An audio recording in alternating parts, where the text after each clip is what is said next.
Hey there, welcome to Last Ditch. I haven't been making a ton of videos because I've had a video making existential crisis about just what it means to make content during this time, um, and really trying to consider who might even want to watch a video that I make, what kind of content I would like to make, and also coupling that with what is already out there. I think the farming, regenerative agriculture, permaculture, gardening in general, growing your own food, homesteading, YouTube universe is obviously very oversaturated. And so especially for the last year, I've been really trying to think about like what do I add to all of this? Um, I think in the past I've focused on videos that are about how to do different things and sort of some of the basics of gardening and growing your own food, while also talking about climate change and how that affects what we do. I still feel like, in terms of sort of general instructional videos in a way that's not irritating, Epic Gardening is one of the best out there by far. I think Charles Dowding is also great. And there's many others, and I've been arranging playlists mostly recently, and just trying to add content by others that I think do a better job of explaining certain things or asking questions and sharing information that might be helpful, because I'm also trying to learn stuff. And in the spirit of learning, I feel like this is a thing that is maybe missing and is a space I want to explore more, which is experimentation, asking questions, and learning together, and having sort of a workshop vibe to how we learn things. I I notice there's been a real tendency towards like easy answers and people just being like, well, if I just consume this quick thing, I'll understand how to do something.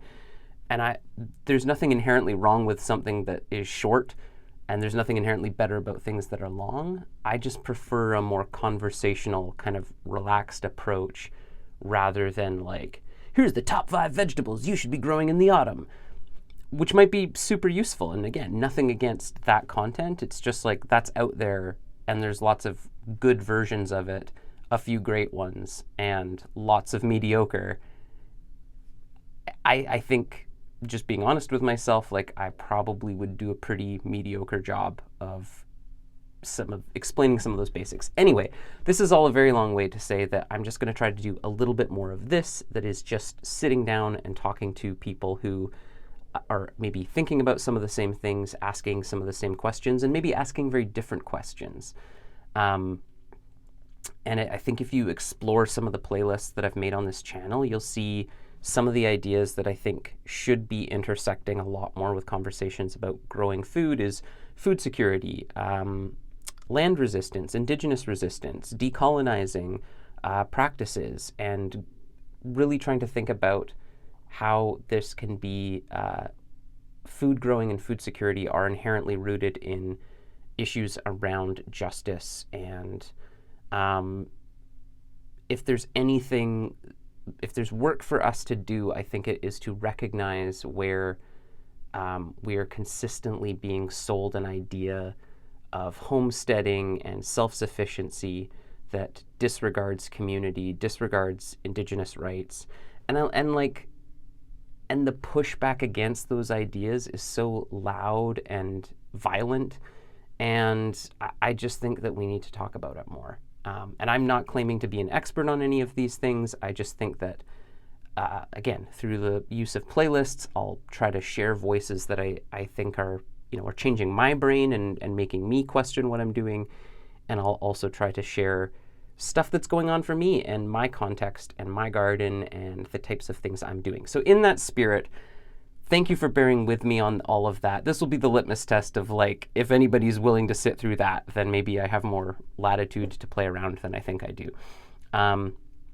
So I live in Vancouver, Canada. It's in the Pacific Northwest. We get a lot of rain. It's currently snowing, or it's been snowing really heavily for the last few days. It's messy out. It's mid-January, so I've kind of got the itch to start things in the garden. I have a very small space that I'm gardening on. It's less than 160 square feet. Last year I grew just over 9 kilograms worth of food. Apologies, I'm going to switch between imperial and metric a lot because that's just how things go. And so some of my goals this year are to increase the amount of food that I'm growing, not in an unsustainable growth model, but just I think that I can get more productivity out of what I'm doing, especially thinking about the crops that I'm growing. I recognize, especially having to grow around different pockets of space around an apartment building in the middle of a city, I need things that aren't super labor intensive. I need things that are going to grow well, require a minimal level of maintenance, and if they require more upkeep, I really want to make sure that there's a really great yield on the other side. An example of what I'm talking about is I really want to be able to grow peas well. They don't grow super well in this particular, the microclimate of around my building. I don't have a good space for them.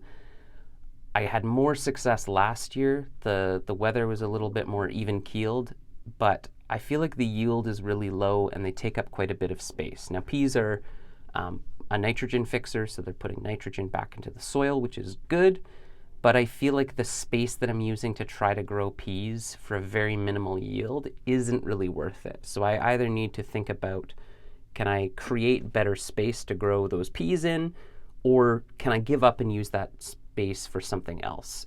For instance, broad beans and bush beans, those have been much more productive. I've put them in really poor areas where the soil is just no good and they still produce. So beans I'm going hard on beans this year.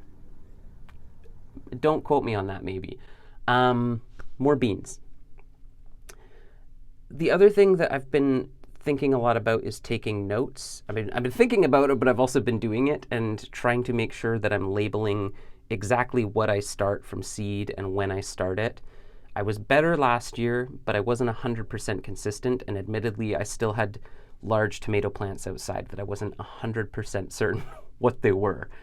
And if I want to learn about what's growing really well in my area and what works in my particular context, I've found that keeping really good notes about when I started things, the particular varieties, what the weather was like, how long it took them to bear fruit, how much yield I got out of that, that's all really helpful information for thinking about what is going to grow the best in my particular area.